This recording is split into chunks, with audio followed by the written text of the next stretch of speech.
June 4th, 1943. Railroad Street, Mexia, Texas. I. The pencil quivered slightly in Unaficia Vera Burkhart's hand as he wrote in his concealed diary, setting down thoughts that, if uncovered by his own officers, would almost certainly have earned him a term in solitary confinement. "The Americans must be deceiving us," he wrote. "No country could have such plenty and still be fighting a war on two fronts." Through the train window, he had just witnessed a scene that contradicted 3 years of Nazi propaganda. Electric lights shone from every farmhouse, every lamppost, every store window. An endless carpet of illumination stretched over the Texas plains at 10 o'clock at night. In Germany, blackout rules had plunged the Reich into darkness since 1940. Even before the war, only about 1/5 of German farms had electricity. Yet here, in a country Nazi radio had described as decadent and collapsing, electric power seemed to flow as freely as air. 850 veterans of Irwin RML's Africa Corps stepped down from the train, not out of cattle wagons or freight cars, but from cushioned Pullman coaches, complete with dining service and sleeping BSS. The entire population of Mexia had turned out to watch them arrive. None of them understood that this moment would spark one of the deepest psychological shifts in modern history. A systematic dismantling of Nazi ideology, brought about simply by exposing German soldiers to the raw spectacle of American industrial power. The true equation of Allied victory was being written not only in operational plans, but in production numbers that would soon shatter everything these men believed about their enemies, their own homeland, and the legitimacy of their cause. The chain of collapse had begun on May 13, 1943, in Tunisia. General Jürgen von Arnim, who had replaced Rommel, surrendered along with roughly 250 to 275 German and Italian troops. The exact figure shifted as isolated units continued to give up over the following days. The Wehrmacht's most experienced desert fighters, men who had once driven the British back toward Egypt and earned the grudging respect of Montgomery himself, were now prisoners. Among them was Headman Friedrich Radke, holder of the Iron Cross First Class, veteran of the campaign in France, twice wounded in North Africa. His diary, discovered decades later in the National Archives, would give historians one of the richest accounts of how American captivity reshaped the minds of German soldiers. Their journey from military defeat to ideological awakening began in the port of Oran, Algeria. As Radke and some 30 others waited in temporary camps for transport ships, American efficiency was already eroding their preconceptions. The U.S. Army processed thousands of prisoners each day with an order and precision that surpassed anything the Wehrmacht had managed, even at the height of its powers. Identification cards were issued, photographed, and filed. Medical exams were carried out, vaccinations administered, and Geneva Convention rights were explained in fluent German by American officers specifically trained for that task. The first real shock, however, came with the food. Oberreiter Hans Mühr, captured with the 21st Panzer Division, wrote to his mother 8 months later. "In the cage at Oran," he recalled, "while they waited for the ships, the Americans fed them better than they had eaten in 6 months of desert warfare. White bread, real coffee, meat, served twice a day. At first they assumed it was a show, some kind of propaganda effort to impress them. Only later did they realize that what they were being given was simply the standard U.S. Army ration. The Liberty ships that would carry them across the Atlantic were themselves towering symbols of American industrial capability. The SS Robert E. Peary had been constructed in 4 days, 15 hours, and 29 minutes at the Kaiser shipyards in Richmond, California. Had the Germans heard that figure under wartime conditions, they would have dismissed it as fantastical propaganda. At peak output, these ships were being completed at a rate of 3 per day. Returning from supply runs to Europe, they did not sail back empty. Instead, they carried up to 30 POWs each month by the summer of 1943. The two-week crossing of the Atlantic in July 1943 formed the second stage in the destruction of the prisoners' old belief system. Feld Kurt Zimmermann of the 90th Light Division kept a detailed record in letters he later sent to his family after his release. He observed that the crew of the ship discarded more leftover food in a single day than his entire company had received as weekly rations during the final months in Africa. American sailors tossed half-eaten steaks into trash barrels, left untouched loaves of bread to be thrown away, and poured out milk that had sat a bit too long. They did it casually, Zimmermann wrote, not as an act of mockery, but because such waste meant nothing in a system where supplies seemed inexhaustible. The ships themselves served as floating classrooms of American industrial capacity. The prisoners learned that their vessel was only one of two 710 Liberty ships that would eventually be built. Each required some 250 individual parts, manufactured in factories scattered across 32 states. The engines, they discovered from talkative American guards, were assembled from cylinders produced at 3 different plants, each turning out 900 horsepower units that were later brought together in ports that had barely existed 2 years earlier. Lieutenant Colonel Wilhelm von Staubern, scion of a Prussian family that had served in every German war since the days of Frederick the Great, later wrote in his memoirs that as their ship approached the American coastline, he watched the radar antenna turning above the bridge. This technology, he noted, which they had believed was their own secret weapon, and perhaps used in small quantities by the British, was simply standard equipment on a cargo vessel. It was then that he first began to suspect that Germany had already lost the war. August 2, 1943, Norfolk Naval Base, Virginia. The first sight of the American mainland shattered the last illusions created by Nazi propaganda about U.S. sea weakness. The Norfolk base stretched over 300 acres, its piers running for miles, its cranes loading and unloading dozens of ships at once. In a single day, this one port handled more tonnage than Hamburg could manage in an entire week. Gerrit Jan Verbeer, who had been a factory worker in the Ruhr before being drafted, counted 47 cargo ships in various stages of operation. Each crane, he wrote in his secret diary, lifted weights that in Germany would have required teams of men and horses. Everything ran on electric power, smoothly and continuously, without the coal smoke that choked German industrial cities. The prisoners were lined up in ranks and marched to waiting trains. Along the route they passed parking lots crammed with civilian automobiles, hundreds of them belonging to dock workers. In Germany, private cars were still largely reserved for the wealthy or party elites. The much-vaunted Volkswagen, promised to the German people since 1934, remained mostly a propaganda mirage, with fewer than 10 actually delivered to ordinary citizens. Here, ordinary laborers drove themselves to work. But the biggest surprise was yet to come: the trains themselves. These were not boxcars, nor the infamous 40 and 8 cars, 40 men or 8 horses, that had carried German troops across Europe. Instead, the prisoners were loaded into full passenger coaches, Pullman cars, with upholstered seats that unfolded into sleeping berths, dining cars with starched tablecloths and silver cutlery, observation cars with wide windows. Hedman Radke wrote, "We boarded as if we were tourists, not prisoners of war." The American guards seemed almost embarrassed by the level of comfort. One sergeant even apologized that the air conditioning in their car was not functioning properly. Air conditioning, Radke marveled in August. They had believed such luxury existed only in Hitler's personal train. The 3-day rail journey from Norfolk to the camps in Texas and Oklahoma would destroy more Nazi illusions than any battlefield defeat. As the trains rolled through Virginia, the prisoners pressed their faces to the glass, staring out at an America that, according to Nazi doctrine, could not exist.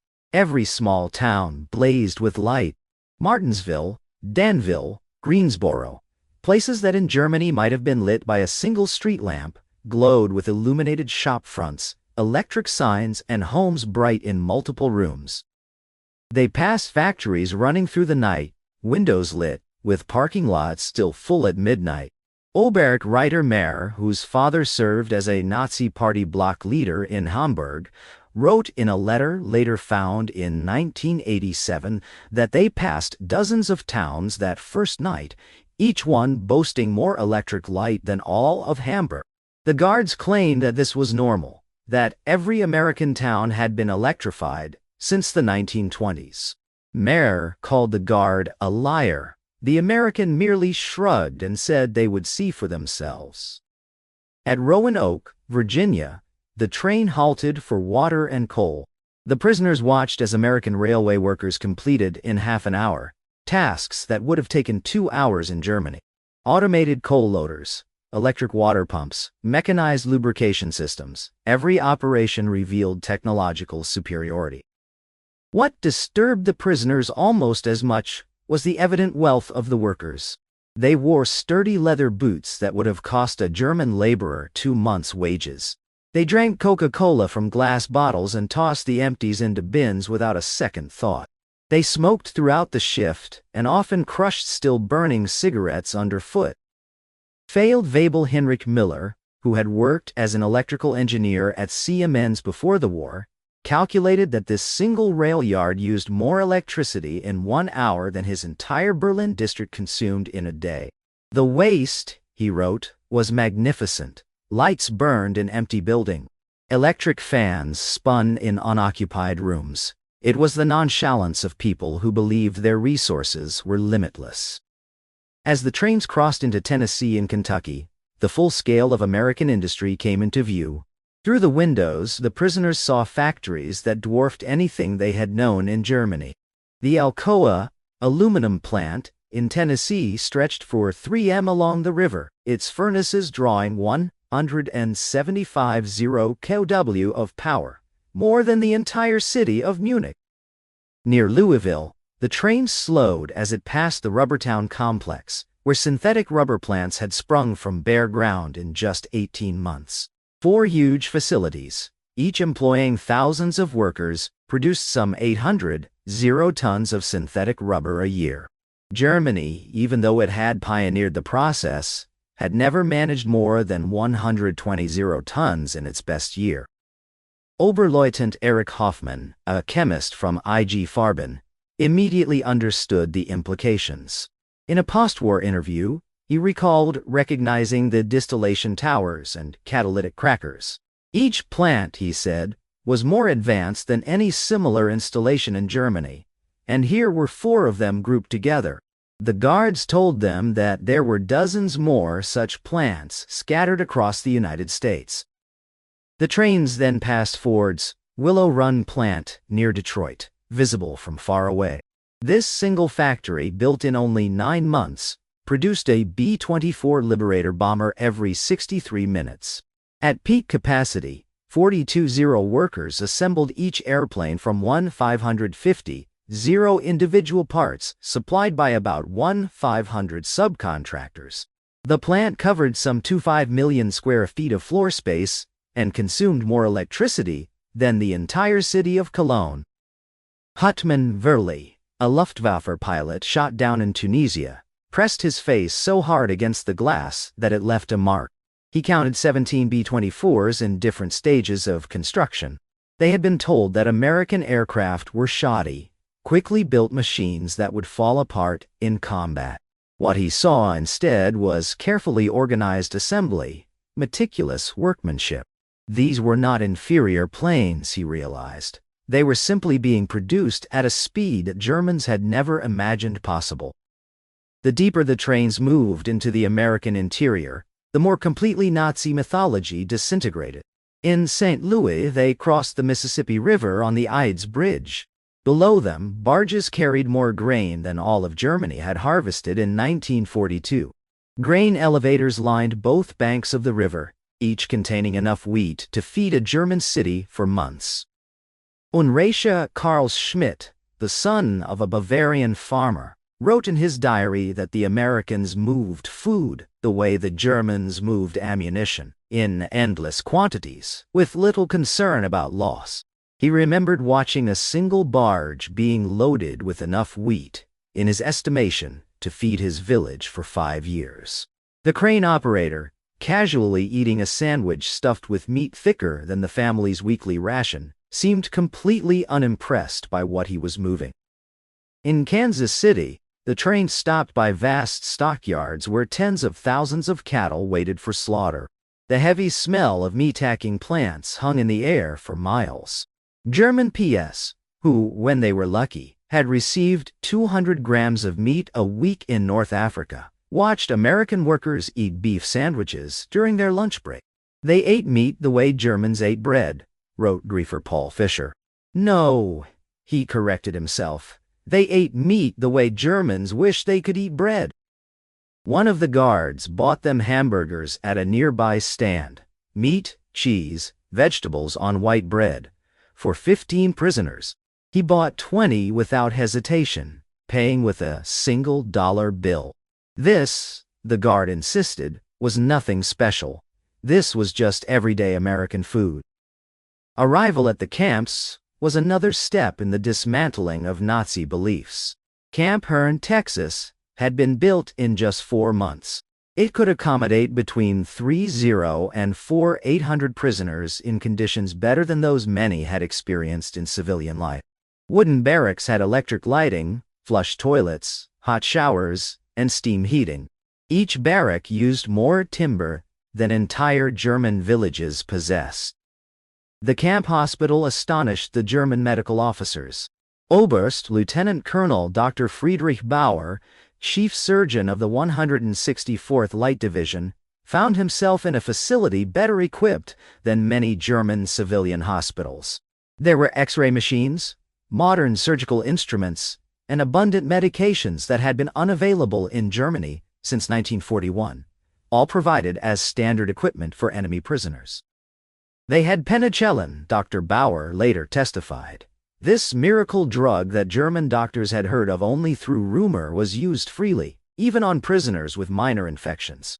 While German soldiers were dying at the front for want of basic sulfur drugs, the Americans were giving their most advanced medicine to captured enemies without a second thought. The camp kitchen became another place of revelation. Prisoners chosen for cooking duties discovered walk-in cold storage rooms, electric mixers, automatic dishwashers, and large gas ranges capable of preparing food for 50 men. Daily rations included fresh milk, eggs, meat, vegetables, and white bread, amounts German civilians had not seen since the war began.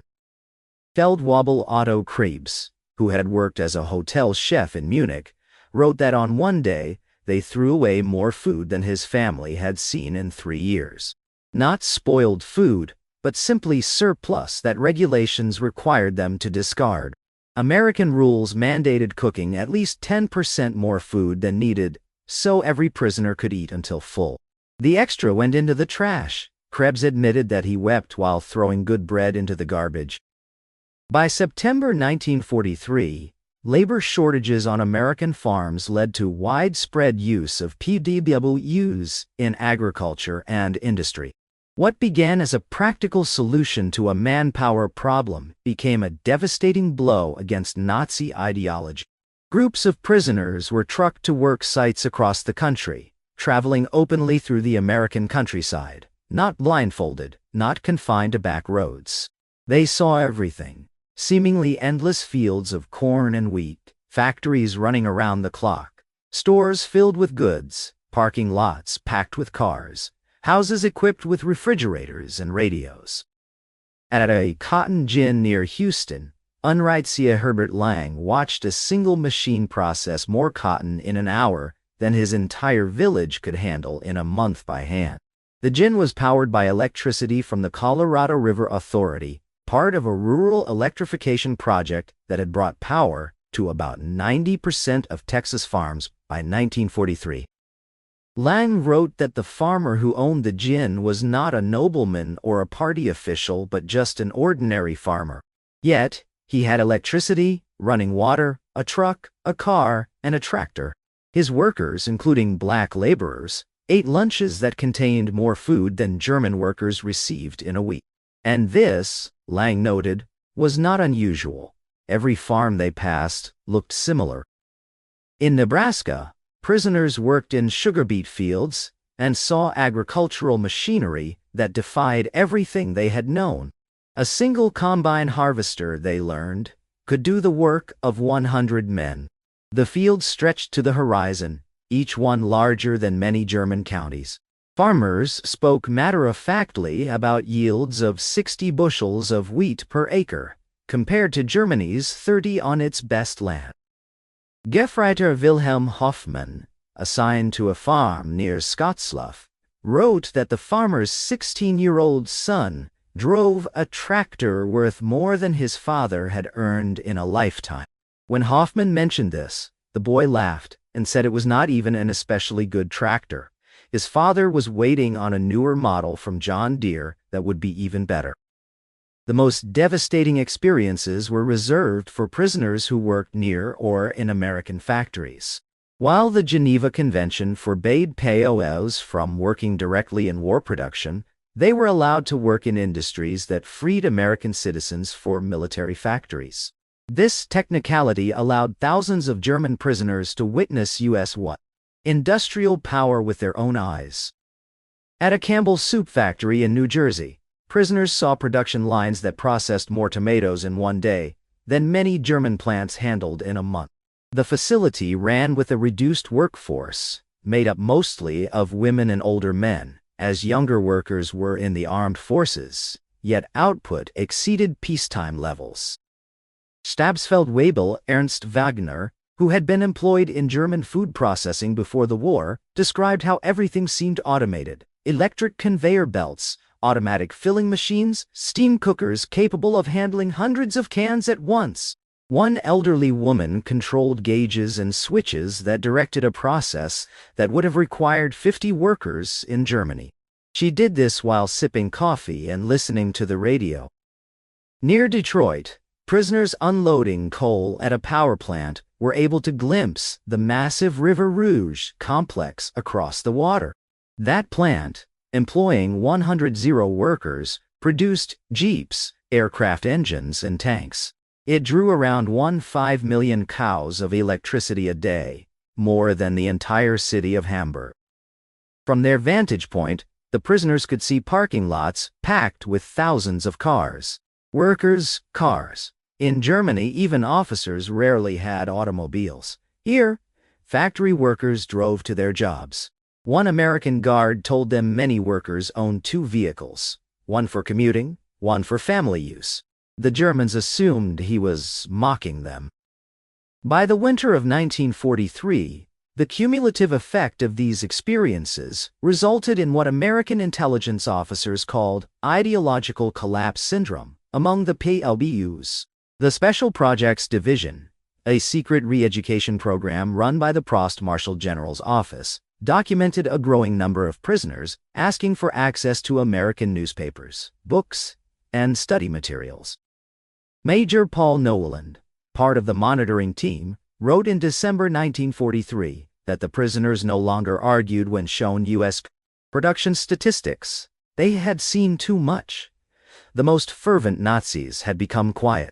They still professed loyalty to Germany, but they no longer spoke of inevitable victory.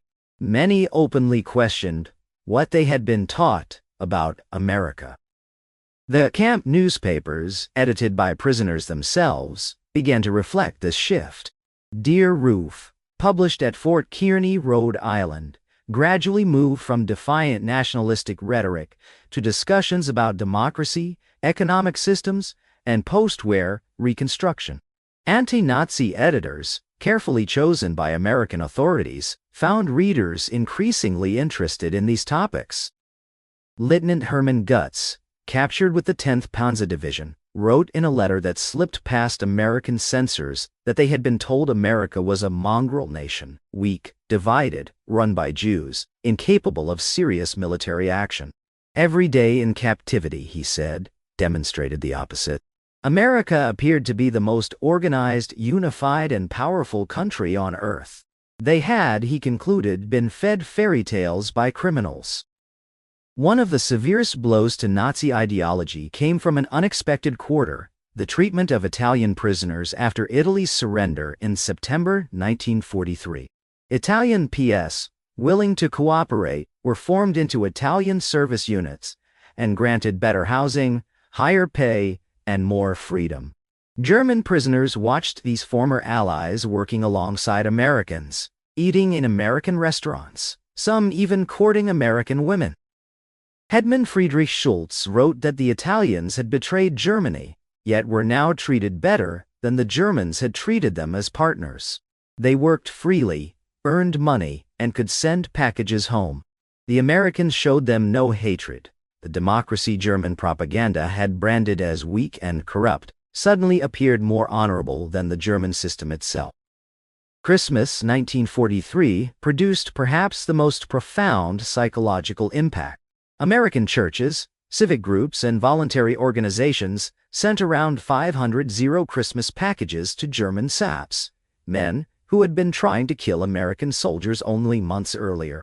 Each package contained cigarettes, sweets, toiletries, and small games.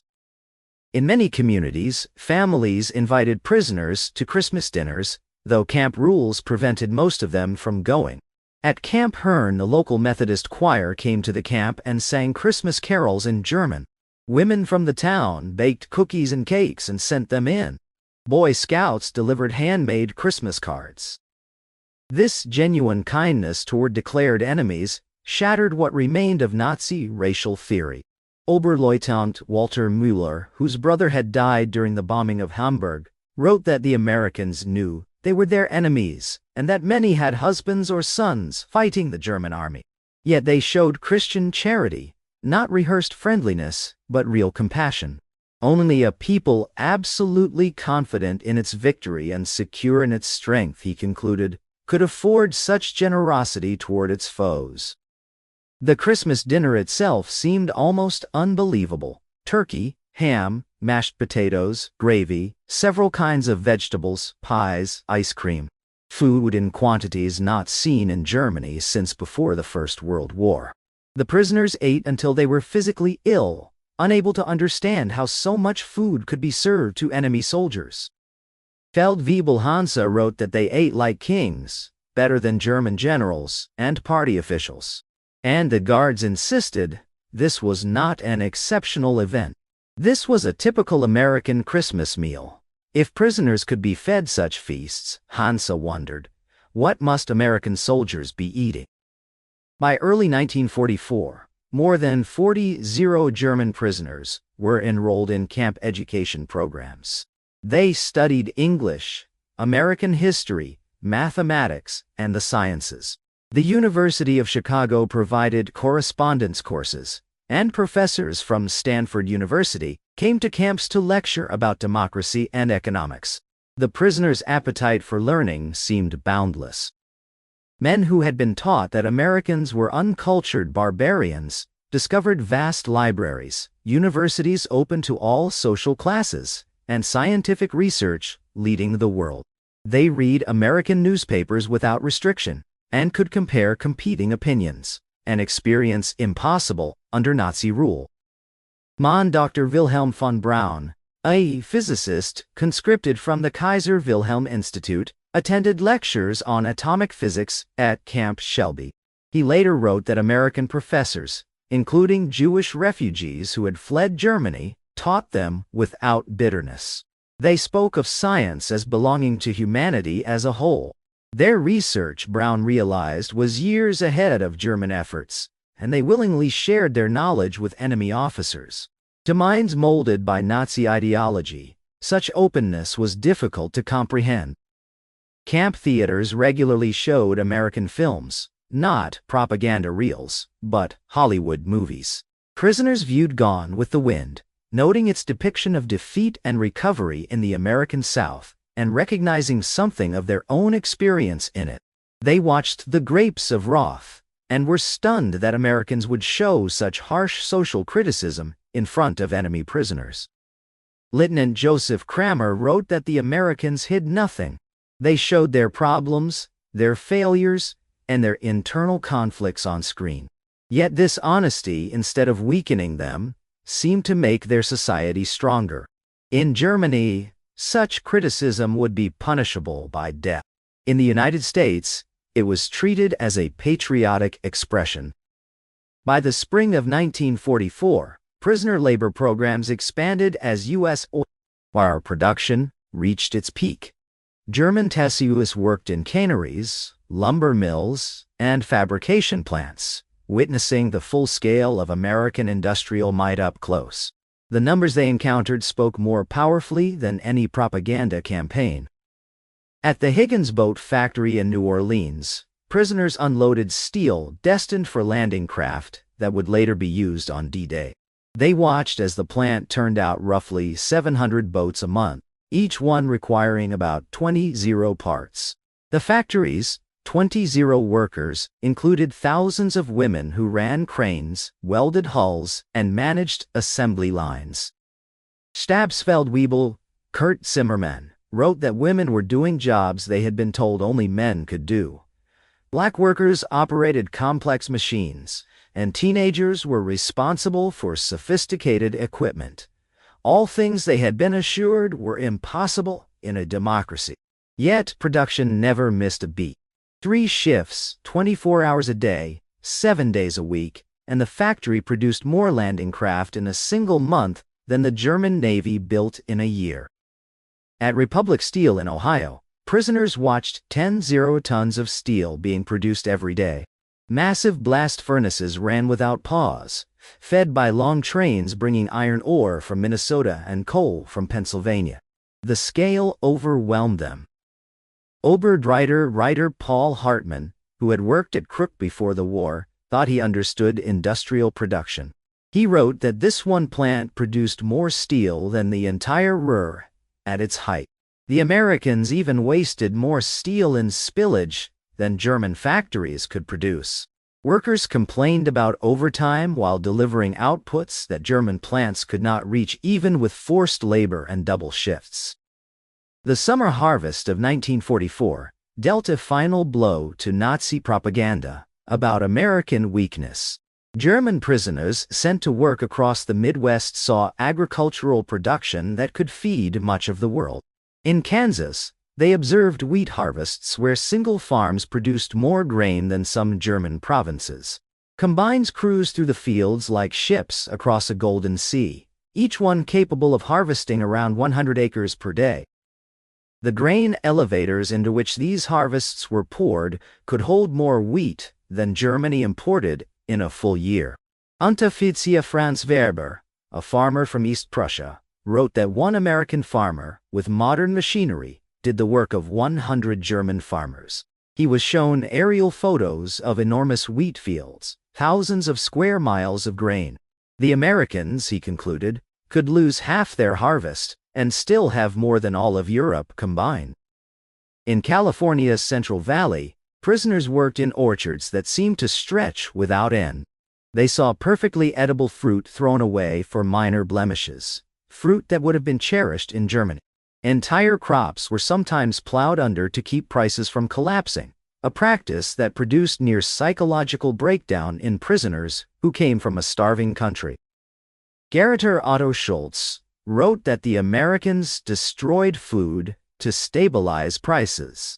He watched mountains of oranges bulldozed into pits because there were too many. The prisoners begged to have the fruit sent to Germany, to their families. The guards sympathized but said it could not be done. To the Germans, the deliberate waste of food was a terrifying proof of how deep American resources ran deep. On June 6, 1944, news of the Allied landings in Normandy reached the camps. German prisoners experienced what many later described as the final collapse of their belief in Nazi victory. The sheer scale of the invasion, about 6 ships, 11 aircraft, and 150 men in the initial assault, demonstrated an American capacity for planning and execution far beyond what Nazi Germany had imagined possible. Within days, prisoners at Camp Shelby watched newsreels of the invasion.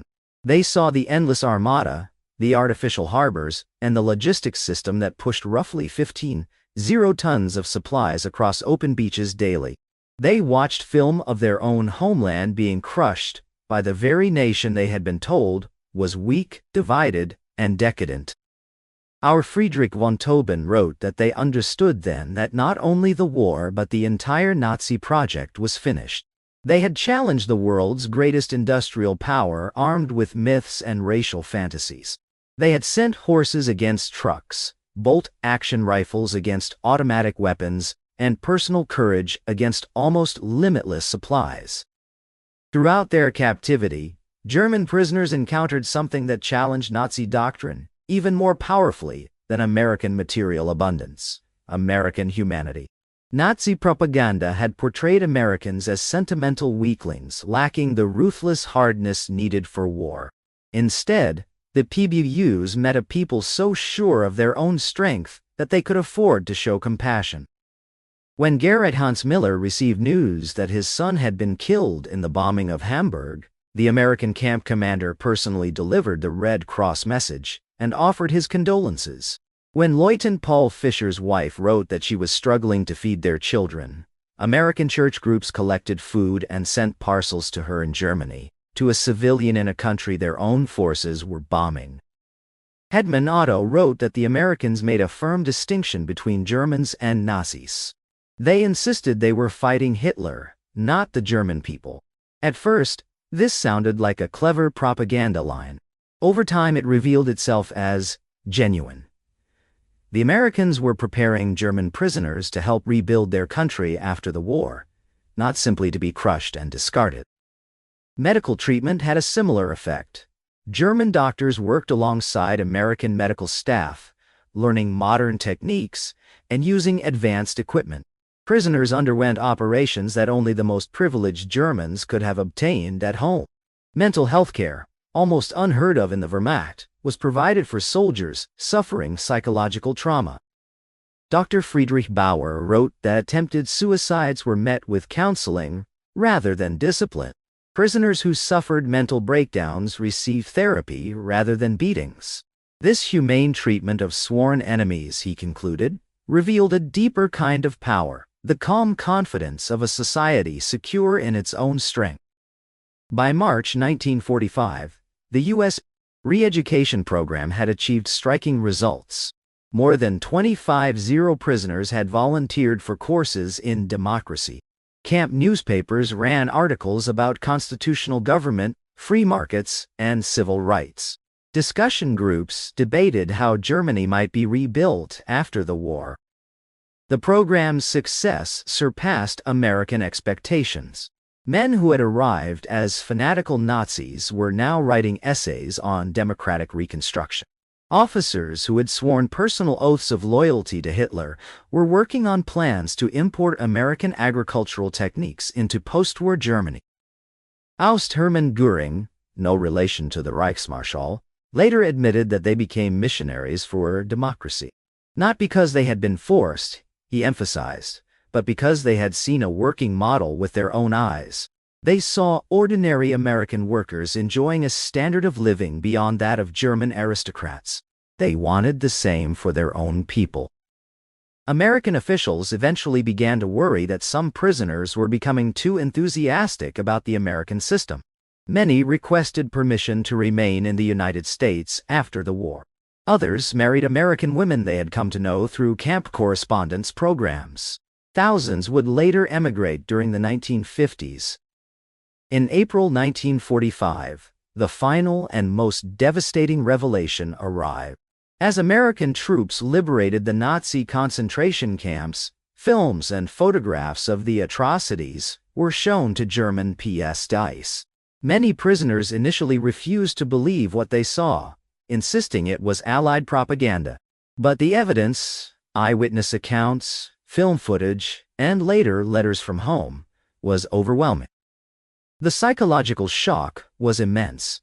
Men who had clung to a sense of German honor despite military defeat now confronted the complete moral collapse of the regime they had served. What they had fought for was not just beaten, it was revealed to be fundamentally evil. Headman Walter Schmidt wrote that they had imagined themselves as warriors for a grand cause, and discovered they had been tools of criminals.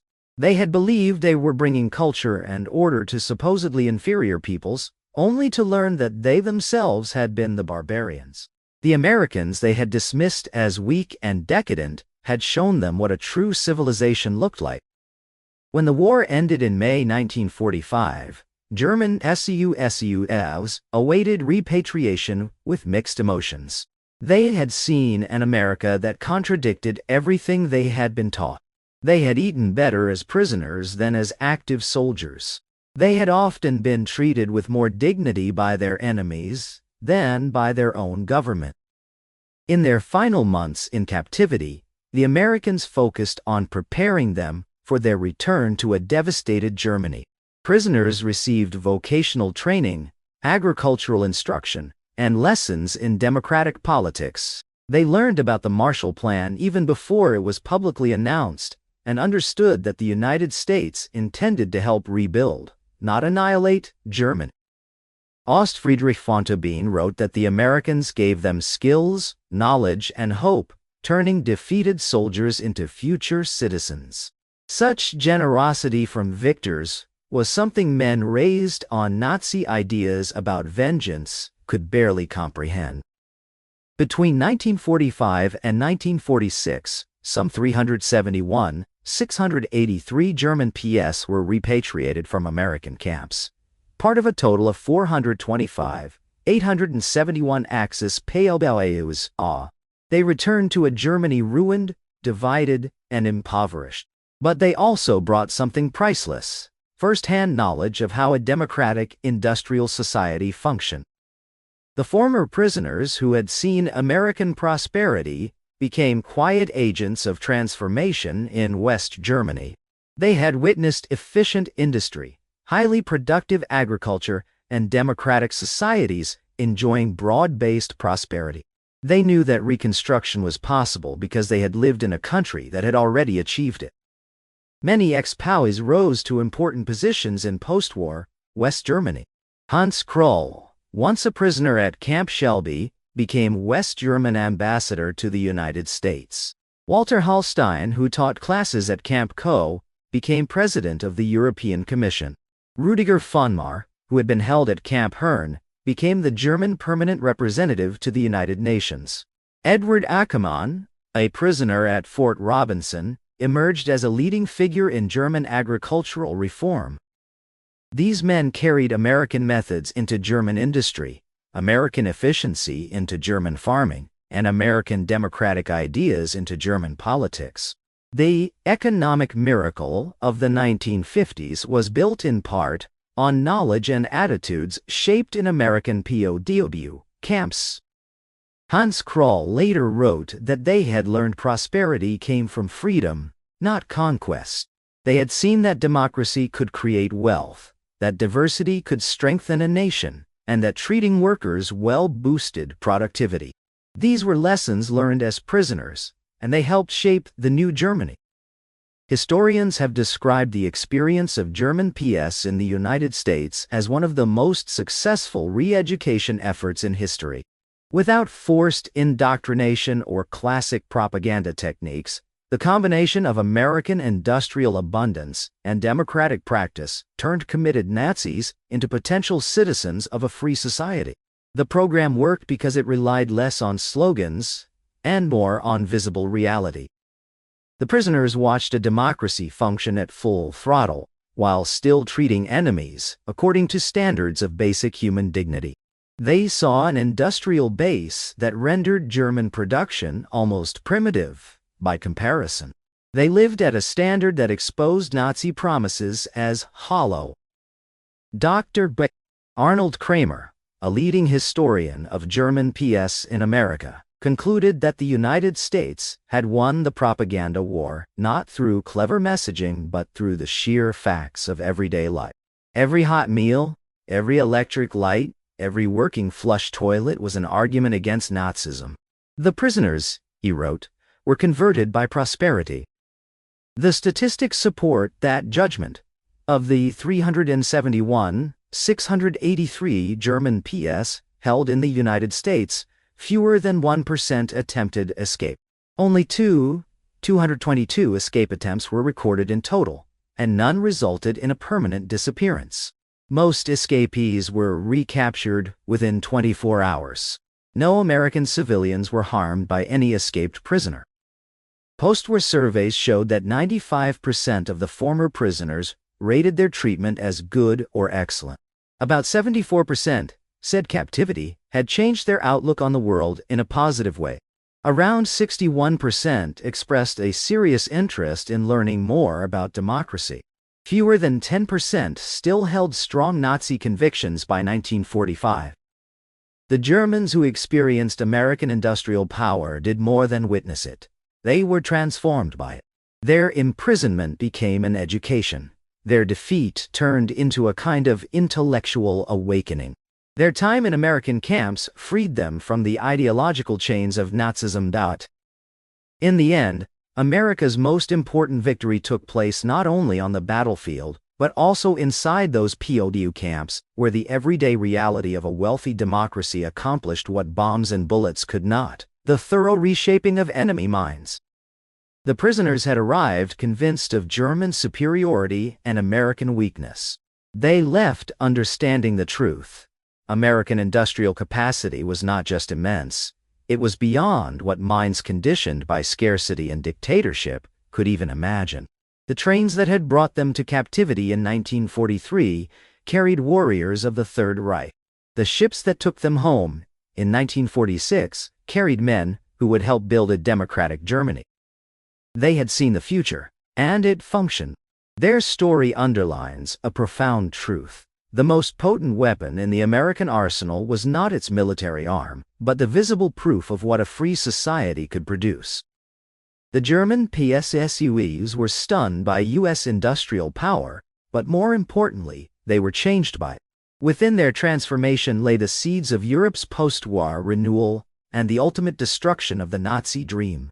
They went back to Germany not simply as defeated foes, but as witnesses to what free peoples can accomplish.